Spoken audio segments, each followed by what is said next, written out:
کیا آپ جانتے ہیں کہ ہوابازی کی تاریخ میں ہائی جیکنگ کا ایک پراسرار ترین کیس ایسا بھی ہے جو 50 سال گزرنے کے بعد بھی اب تک معمہ بنا ہوا ہے؟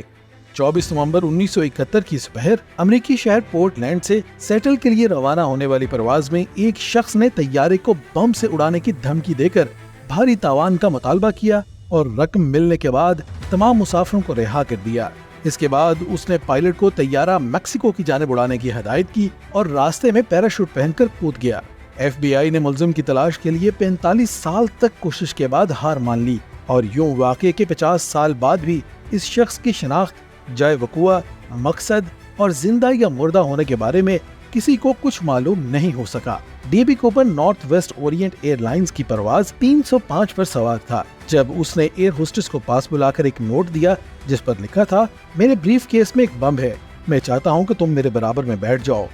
ایئر ہوسٹس نے ہدایات کے مطابق عمل کیا اور ڈی بی کوپر نے اسے اپنے باقی مطالبات یعنی $2 لاکھ اور 4 پیراشوٹس کے بارے میں بتایا جو اسے سیٹل ایئرپورٹ پر لینڈنگ کے بعد چاہیے تھے۔ ڈی بی کوپر کے مطالبات کے مطابق رقم اور پیراشوٹس کا انتظام ہو گیا اور پائلٹ طیارے کو ایئرپورٹ کے گرد چکر دینے لگا۔ مسافروں کو اس تمام کارروائی سے بے خبر رکھا گیا۔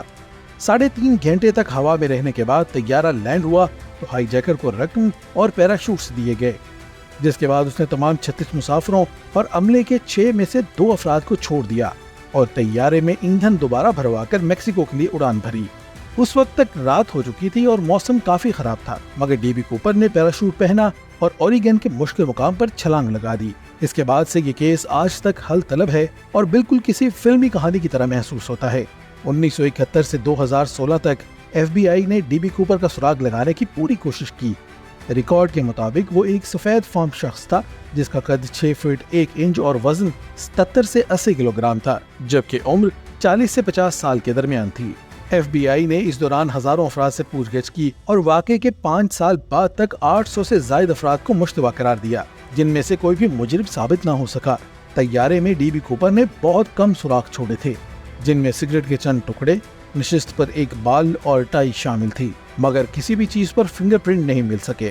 اس واقعے سے جڑا ایک اہم معاملہ 1980 میں اٹھا جب ایک بچے نے کچھ ایسا دریافت کیا جس کے بعد اس واقعے کے بارے میں دلچسپی ایک بار پھر بڑھ گئی۔ 8 سالہ بچہ واشنگٹن کے دریائے کولمبیا کے کنارے کھیل کے لیے کھدائی کر رہا تھا جب اس نے ڈالرز کا ایک بنڈل دریافت کیا۔ بچے کے والدین نے پولیس سے رابطہ کیا تو انہیں معلوم ہوا کہ ان نوٹوں کی سیریل نمبر اس رقم کے ہیں جو ڈی بی کوپر کو دی گئی تھی۔ طیارے میں کچھ اشیاء کے علاوہ ملنے والا یہ واحد ثبوت تھا۔